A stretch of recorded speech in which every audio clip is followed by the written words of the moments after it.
We'll make a start. If we can hush up, yes, great. Thanks very much.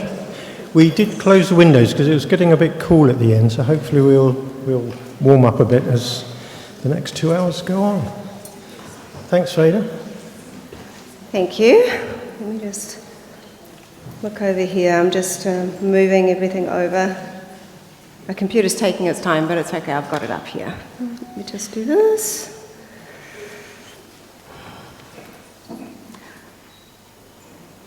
Okay. Hope you all had a lovely break. We are in for a treat. This is a lot of work, and a lot of my work. So it kind of touches on things that I'm super excited about. When I was a little girl, I always wanted to be an archaeologist. And that didn't happen, but when I'm working with water, it kind of feels like actually I kind of am now. So here I said that water is the ancient mystery that can unravel all ancient mysteries. Water, of course, is in all life forms and in all life forms that have been and that will be. Water was the flood. You know, water really, truly communicate, and we've seen that.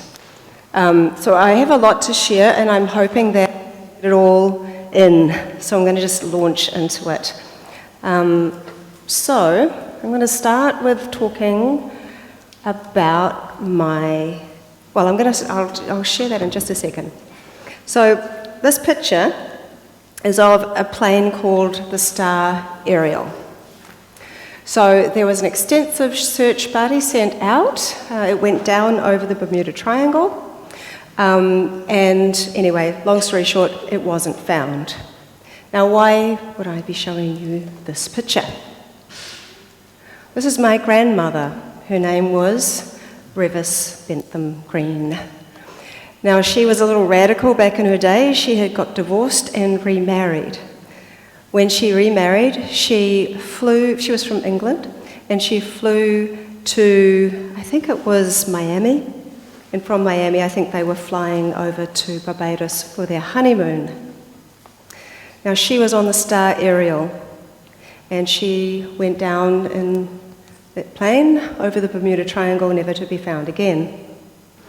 That plane went down on the 17th of January, and on the 18th of January, it was my mother's 8th birthday. So I used to imagine my Nana, I even obviously never met her, kind of on this little island. She'd gone through some kind of vortex, and that she was having a lovely time somewhere in the Bermuda Triangle. So I'm very grateful to Gwyn for having spoken to, and Joe and Alan. They helped find someone who found this really interesting article talking about my Nana. But I'd already had an article as well about the Star Ariel going down and about her and her life. So I put water on top of the little article to see what it would say about her experience, and it created this incredible vortex. Now, what's interesting about this is that as I was doing a little bit more research about the Bermuda Triangle, I found someone who had told a story and wrote a book about his experience as a pilot flying to Miami and going over the Bermuda Triangle. And what he was saying is that, and he'd done this flight multiple times, and he had a couple of other passengers with him, and he talked about being engulfed by this huge vortexing black cloud that he described as electric fog. And once through this phenomena, he discovered that his plane had travelled at a speed of 10 times above its limit, arriving much earlier than expected and without using up the regular amount of gas. So he had left from one area, gone through this crazy fog thing, which actually in his description is really scary. All of the kind of electrical things stopped working.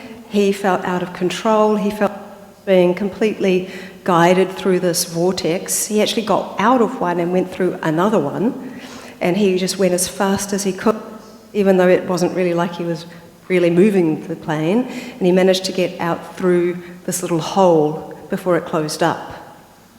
And then he was Mayday, Mayday, Mayday, and they were trying to locate him, and they actually found that he was not where he should have been, time-wise, distance-wise. He was actually nearly at Miami Airport. So I found that really interesting because you don't normally hear of people having an experience like that.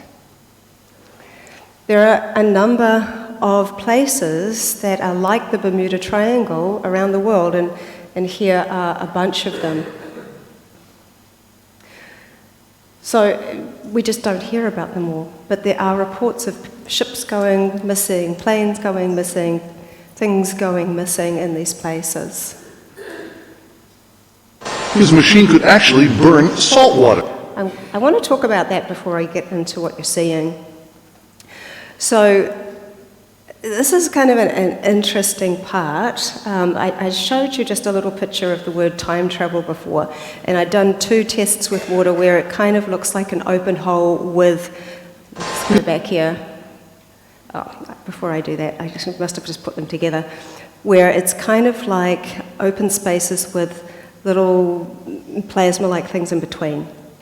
But what we're seeing and about to see here is something that's really interesting to me, and we're going to get into more about it when I start talking about pyramids. But let me just play His machine could actually burn salt water.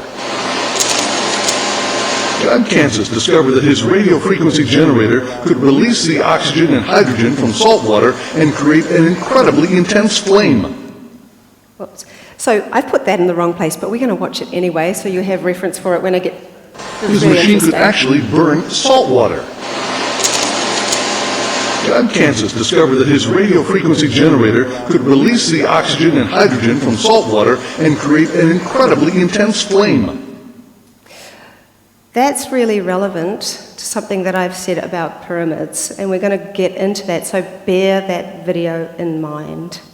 So the picture on the left is one of the pictures that I got from the word time travel. The other one that's meant to be there looks exactly like it. It's kind of interesting. There's someone I want to interview called David Anderson. He is part of the Institute, and they're a company working in the States amongst a few others, focusing on time travel. So St. Augustine from the 4th century AD said that time is an illusion of the mind, which is kind of interesting. So the Anderson Institute says that our primary mission is the development of time-warped field theory. And he did something kind of interesting with seeds and plants. He said, we do an experiment called Brothers and Sisters, where we use generations of seedlings. We send seedlings backwards in time, destroy a generation, and then bring them back. The seedling that returns has a new DNA profile. By going back in time and destroying the grandfather seedling, we change the construct of reality. Certain seedlings no longer come into existence, and some of the brothers and sisters are no longer there, and new ones appear. He also says that time seems to vary with culture. For example, in the language of the Navajo, there is no past, present, or future tense. Events are discussed in regards to their quality of happening rather than their temporal quality. So I'm talking about crop circles here. We have a hydroglyph for crop circles, which looks like this. And so it's interesting when you see such a clear hydroglyph. Now, from my limited understanding of hydroglyphs that we have so far, we can look at the empty hexagon shape, see that there is a dot in the middle, and we can see that there is a circle outside of it. So the outer shape is the hexagon, much like the hydroglyph for the word individual and isolated. The dot inside potentially means source or cure. The outer circle is the hydroglyph for complete. So it could mean complete individual source, or perhaps complete individual or isolated cure. So it's possible that crop circles could be a medicine, according to what I'm here in the water. This was a UFO that went over London in 2023, this year, that looks just like it. So we kind of call this the UFO glyph, but they don't show up for the word UFO. They show up for the word extraterrestrial.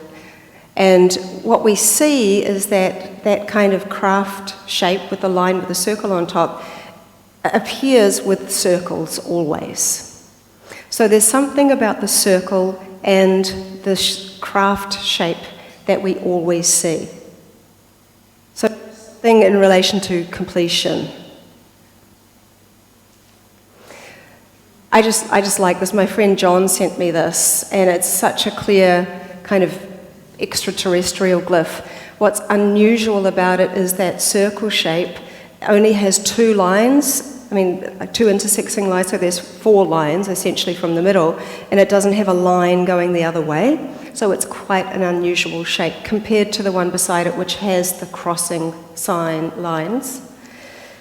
So there's lots of theories and ideas about crop circles and where they came from and how and what they're for. So a lot of what I'm sharing is what water has taught me, but occasionally I'm sharing things that I find interesting as well. So one of the things that is quite interesting is that tend to occur over water sources and often on land situated above chalk beds. Now you have a lot of chalk in the UK. Chalk's interesting because a lot of people don't know what chalk is made of. Chalk is actually made of these little wee organisms that have died, and they're skeletons from thousands and thousands of years old. And that is what chalk is. So someone here is suggesting really what all of that's saying, and there's kind of some interesting stuff here. So it appears that a combination of underground water and earth energy currents is what attracts or allows crop circles or crop formations to occur in any particular location. The greater the content of dissolved and suspended matter in the water, the greater its capacity to carry electrical current. That's kind of interesting about the electrical charge part, because we tend to see that also with that kind of crop circle glyph. So the water contained in the major aquifers of England, where so many crop circles are found, are heavily laden with minerals, thus making them highly conductive conduits for the energy currents coursing through the earth. Electromagnetic energy, just like electricity, will rapidly make its way to the best conductor around. For example, the chalk ridgeway attracts the powerful Mary Michael energy currents between Avebury and Royston. Furthermore, the chalk is alkaline and is saturated with water. So there is clay, which contains a lot of flint, which is silicon or quartz, underlying the chalk, and also a thin layer on the top of the ridges of the chalk. So this is acidic. So we kind of have an alkaline solution sandwiched on either side by an acidic layer, which actually, if you have 2 acidics with alkaline in the middle, it creates a torus. So this attracts and is activated and charged up by the powerful currents of the energy flowing through the ground. And this is essentially something which creates really a lot of energy and vortexed energy.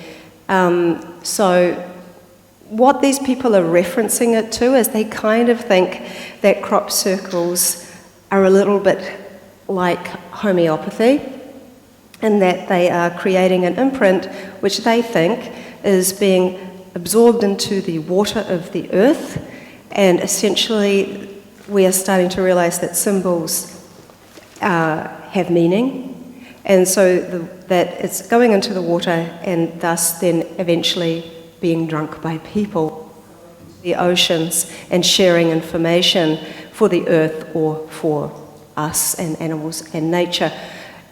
These are theories that some people have presented. So what they're suggesting is that it's similar to Jacques Bennet and Luc Montagnier. I've already told you about Luc Montagnier's work about the DNA teleportation, but also Jacques is a French medical scientist that made an interesting discovery. He was scientifically testing homeopathic remedies for the alleviation of allergy symptoms and discovered that these highly diluted remedies were effective. Then he did an experiment. He placed a small container of a toxin on top of a copper coil, which is connected to another coil on top of which was a container of water. After passing an electric current through the coils, he discovered that the water, which had never been in physical contact with the toxin, had the same effect on laboratory rats as the toxin itself. So that is really saying that they think that's what they think. They think there is a kind of homeopathic imprint. So I think this picture is very compelling for the evidence that this is not a man-made phenomena. Obviously there are some, but there are also many that can't be explained. Those lines are power lines. So there's a crop circle that's been formed. The energy has gone all the way through the power lines and discharged up the top. And I don't think a person did that. This is interesting. So this mysterious rock was found near the Roswell crash in 2004. Same symbol was found in the UK in 1996. There's these things called ghost circles. So it's when even after the farmer has cleared the land, the impression of the circle is still there. So I've put my petri dish of water on top of these two different crop circles. They have some similarities, but there's a lot of hieroglyphs here, so we have some context of what they're telling us. So the first one, from my rudimentary interpretation, and I really have to stress that, because although I've been doing this a long time, I'm still learning, is that information, because there's the information glyph in there, I can't zoom in because of everything, but because there's a lot of different circles, and remember conception was two circles touching. So information about multiple, possibly abundant, loving, magical, and chemical conceptions, which could mean species. The second one says living information regarding a decision or crossroads about multiple conceptions. The consistency with these two is around conception, which I think is really interesting because coming up, talking about something that was sent to me by some other people that also bring up the concept of conception. Here we are. So this interesting imagery, see that the ice picture is on the right.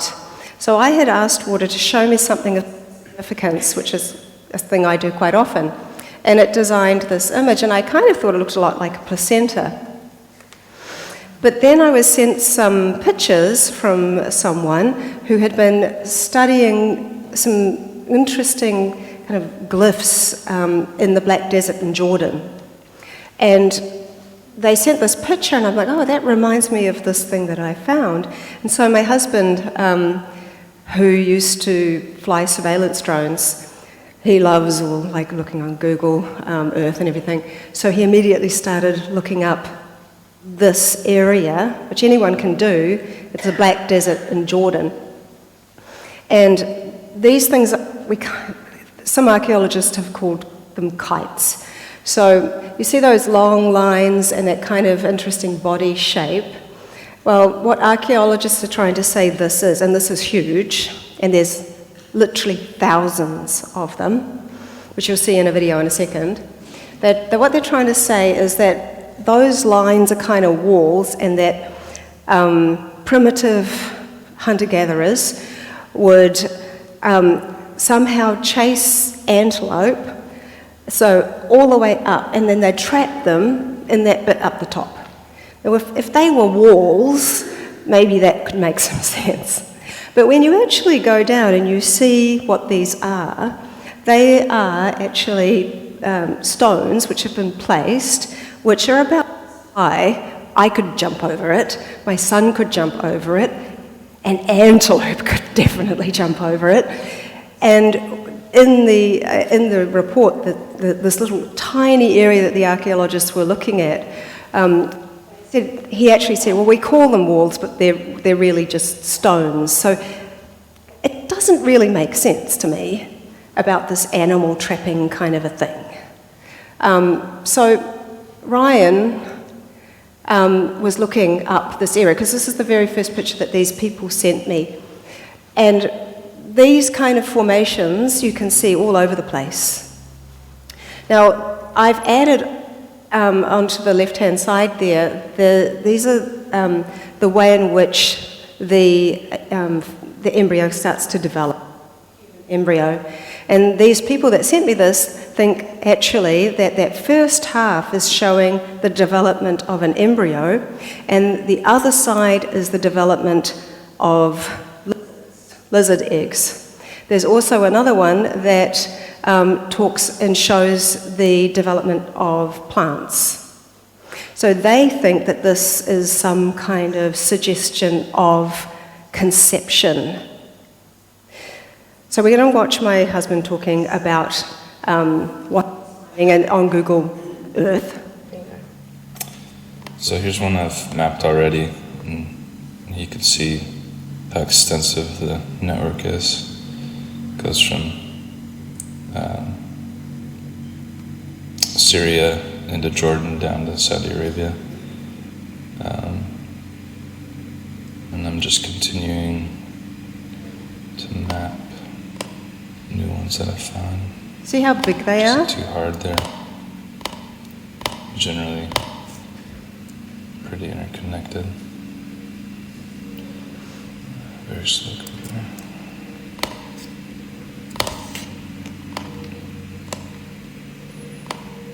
So if we just follow these lines, they don't always connect, but generally they're pretty apparent.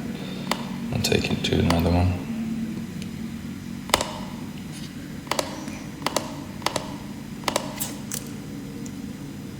How long are they generally? The lines? The actual little body that you outlined? Probably generally 20 to 30 meters, but sometimes 100, 200, 500 meters. They can be very large. And but have you measured the lines, how long they generally? It really depends. Like here, from this one to this one is, actually it's almost 2 kilometers, so it's quite a ways. But sometimes can be quite a bit shorter or quite a bit longer. Sometimes I'll follow lines for many kilometers.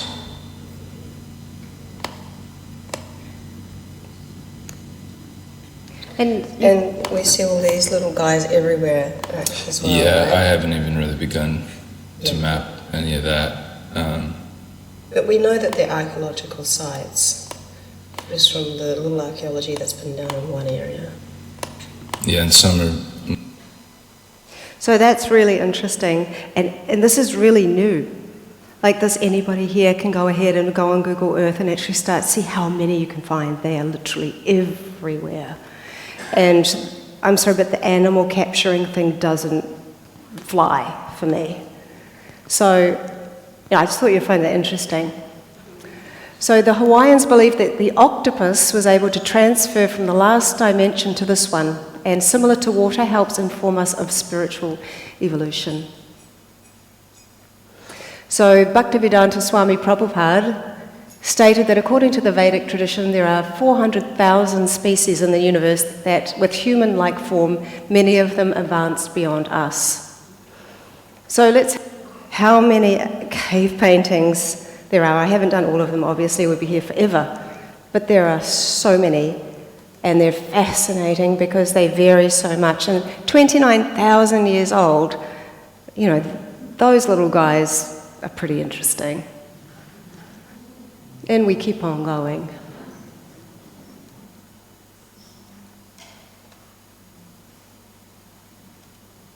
I mean, you have to wonder, you know, what is that? What are they saying? Look at the rocket 7,000 years ago. It looks like a rocket.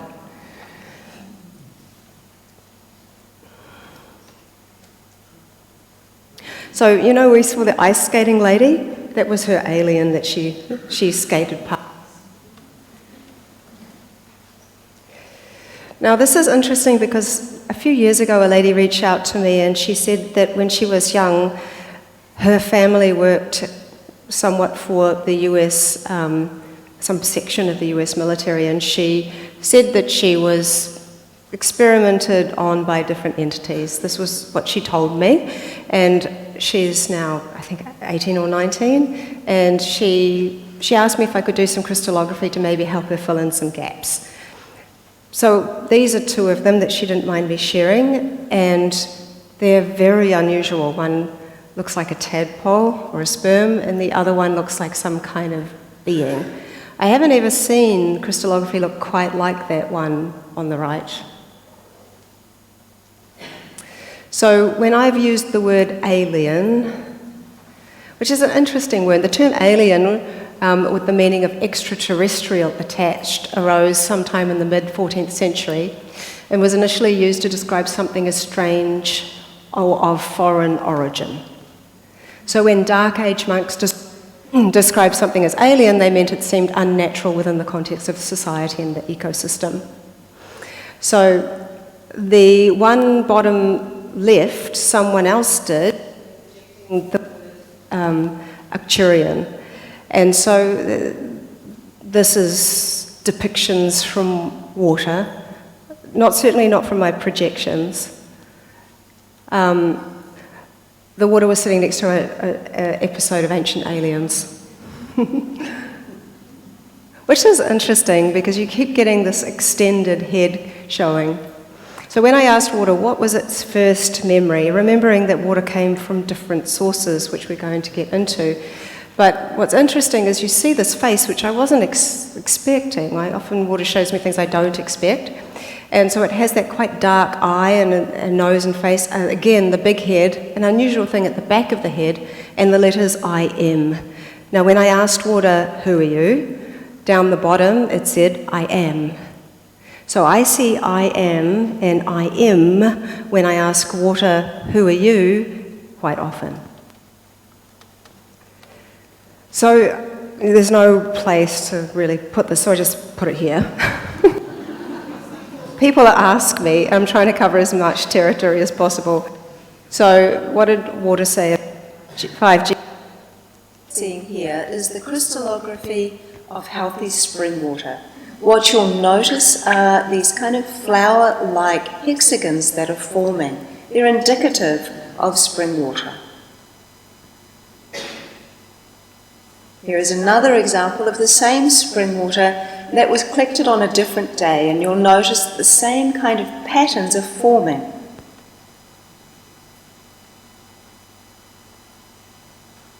Now here we have the same spring water that you just saw that had sat next to a 5G cell tower for 15 minutes only. So what's interesting is that I did this test some years ago when the 5G towers just came out. But we're finding something really interesting that water's doing. Water is upgrading. So a while ago, it would take me at least 8 to 10 times of melting and refreezing to see the destroyed structures coming back to life after 5G. But now, what's interesting is that here you see the original spring water patterns with no influence at all. Then you see the shock after 5G next to it. But then, on the bottom left, you see multiple circles. You see the message glyph. So you might recall that the circles not only might mean like multiple or completion, they could potentially mean cure. So I say that because I've used the word cure multiple times and seen those glyphs. But it could also mean complete. So that happens, and then there is a very, very quick return to structure. Now, I am going to show you a friend of mine called Isabel Friend, and she's sharing about a scientist that had a very similar and interesting experience about water and how it's upgrading. What was finding is that when he exposed water to really, really harmful, degrading, vibratory influences, as long as he gave the water time to rest in between exposures, the water would then respond differently to the vibration the next time it was exposed. And it would actually refine its response by the phi ratio every time, which I think is fascinating because it shows us this is how water actually creates healing and creates evolution in nature. Experiments that John did where they would expose the water to a certain frequency for too long without giving her time to rest and integrate to see what would happen. And she put out such a backlash, such a charge force, that it shut down all of their computer equipment. It practically caused some of their very, top of the line, $1 million computer equipment to almost explode. They couldn't believe it. And when he told other scientists what happened, they were like, no, water can't do that. That's not possible. And he was like, no, actually, water is way stronger than we think it is. And I think that's really, really supportive of what I'm seeing. I'm seeing that water is recognizing frequencies and figured out a way to heal. So what about COVID-19? So I don't share about this very often because I don't really talk about it much, but I think it's still interesting and people always ask me. So the very first one I did is the one on the left, where you can see that kind of worm shape, but you can also see what looks like fingerprints. The next one looks like a worm, the next one looks like same. So it's just kind of to see the consistency of form, and the one beside it is what looks like a parasite looks like. So I don't know if that's anything to do with why ivermectin was helping a lot of people or not. I don't get into all of that, but this is what water. Homeopathy, lots and lots and lots of people are very interested in homeopathy. So I did a small study on it, and I used spring water instead of distilled water. But we're interested to see how the remedies would affect a water more similar to the human body, which is water has salts in it. So what we often see here is that the homeopathic remedy, with just a drop or two into the water, will freeze into shapes that are very similar to the plant or original essence. The only one that I didn't drop the essences into was the CBD oil. I put some of the oil onto a paper towel, put the dish of water on top of it, and froze it that way because oil and water don't mix. So I haven't done a lot of repeated tests, but these are the ones that I have, and you can see that there is consistency, very, very similar consistencies going on between them all. I feel a lot for the people that it's hard to see visual proof, and a lot of people kind of need that. I think this work is very helpful for people that work in energy because you can actually show what it's doing. Okay, now ferns, you might wonder what ferns have to do with water. But I found something really interesting out. So of all the species alive on this day, we know of only one who has preserved their sacred DNA throughout the countless cataclysms that have impacted the evolution of life on Earth, and that's the fern. So basically, they have remained unchanged even at the level of nuclei and chromosome for at least 180 million years. So fossils of the oldest known preserved ferns, dating back to the Mesozoic era, show that the compound and structure of those ferns are precisely exact to what's growing in the garden. So it's interesting because you kind of look at all of the other species and the dinosaurs and the animals that have changed and evolved and as they've kind of evolved and gone along.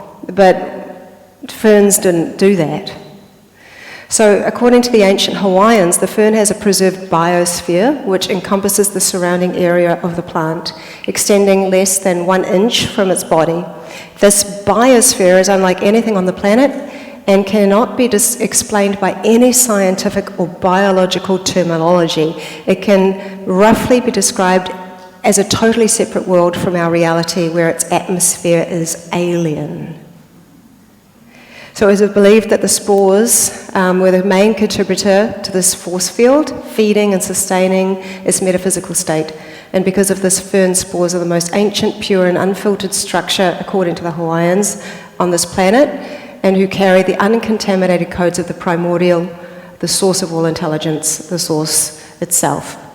So I was really interested about this idea of this 1 inch from ferns to see what would happen. And so when I did that, I got the circumpunct symbol, which can mean a lot of different things. It's one of our oldest symbols, but it can also symbolize 0 point energy. I know this looks a bit like, but what I did was I let this melt, then I left it out in the sun, which I do quite often, because I think when you let the minerals tell a story as well, you get more information. So this is what happened after it had evaporated and the minerals created 2 circumpunct symbols that look a bit like a Vesica Pisces.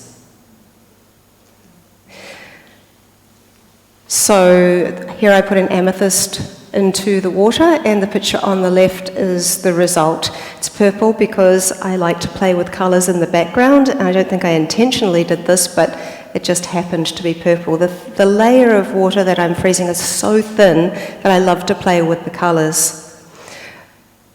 What was going to happen when I put the amethyst gemstone under the death ray? The onslaught of the incredibly intense solar energy did not melt the purple gemstone, but when I took the light off, it had turned to white quartz.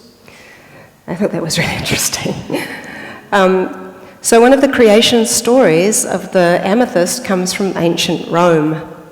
So Bacchus became angry at a betrayal and sought revenge. He was furious, and he said that the next person that walked down the road was going to be eaten by tigers. So as luck would have it, a beautiful woman called Amethyst was walking down the road, and Diana, the goddess, saw what was going to happen and turned her into stone. And then Bacchus felt guilty, so he poured wine over her, and they think that's why the amethyst is purple. So this is the sacred New Zealand stone called Pounamu. It's a sacred stone to Maori. It's more rare than diamonds. It's only found in New Zealand. It's a very rare type of jade. So again, we start to see similar stories coming through. So it talks about the oral histories of the Pounamu, which revolve around this woman Putini coming across. The Putini is the taniwha. A taniwha is kind of like a guardian of a water, sometimes considered to be a monster. He basically kind of fell in love with this beautiful woman, and so he stole her away. And so the husband got really annoyed and was like, "No, you can't take my woman away." And so he goes chasing after her. Special kind of homing device, a special kind of dart that he would throw, and it was a homing device, and it was trying to find her. So there was this chase, and he was, they kind of went on and on. Eventually, the taniwha realized that he couldn't get away from the husband, so he turned the woman into stone just as the husband gets there. And so he's devastated, and he breaks a little bit of the stone of her hair off and wears it with him all the time. So quartz is to water like a single computer is to the internet. The fluidity facilitates communication or exchange of information. So here you can see what I've done. So the top one, I put the quartz pyramid in there, and it designed the pyramid shape. The quartz crystal pendulum, which is actually the one I'm wearing, somebody sent it to me, created that incredibly 3D hexagon. I have that big, large raw quartz, which designed that gorgeous pattern, which is a message glyph with the big lotus on top. So if you read that, that is a message of purity. And the raw quartz designed an image which we would say would be knowledge. That's just me showing how much it looks like the point at the end that I put in the water. So we did briefly discuss Marcel Vogel. So this is the fundamental shape of the Vogel quartz crystal. The female or universal end is always set at exactly 52 degrees, which is the natural interlattice angle of the quartz and is associated with fire.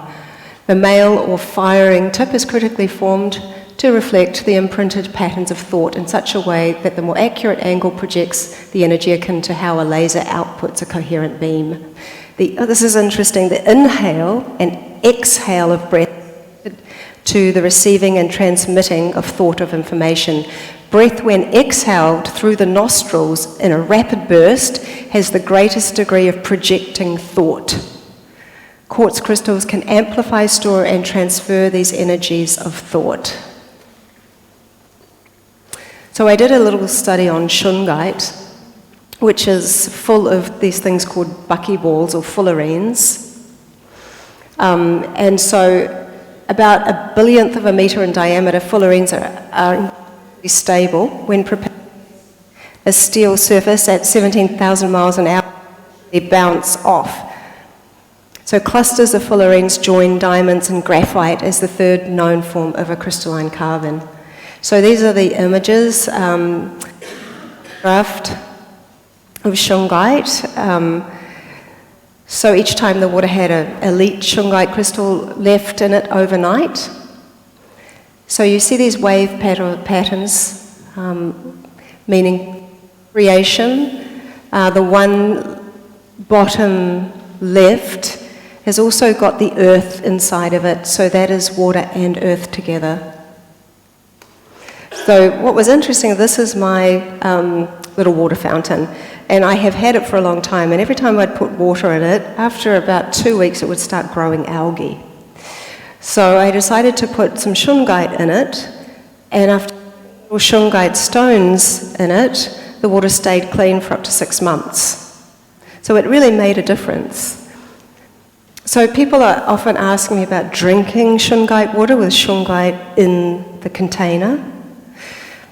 But it actually gives a kind of lemony taste, and shungite in the water tends to lower the pH to make it a little bit acidic. So it is no curative qualities, so it's personal choice. But here we see imagery from when a shungite pyramid was placed beside the petri dish of water pre-freezing, but not in it. So what we see is the free energy glyph here. Perhaps because it has a different function from physically interacting and cleansing to sharing energetic information. So shungite water, I personally like to drink water where the shungite has been sitting next to it rather than actually in it.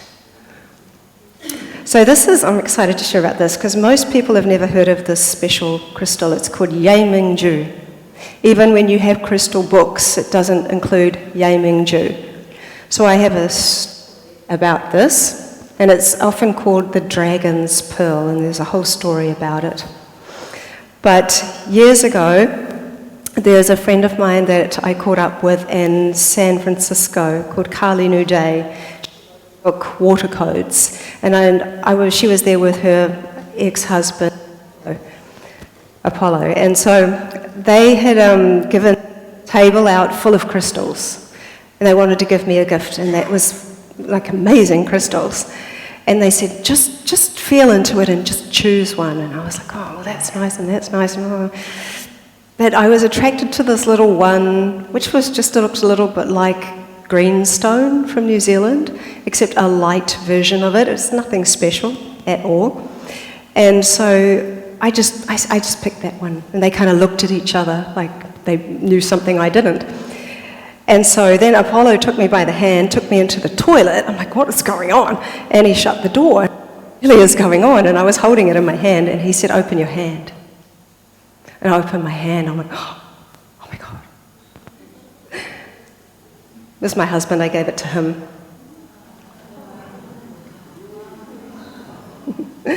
It glows for up to 8 hours.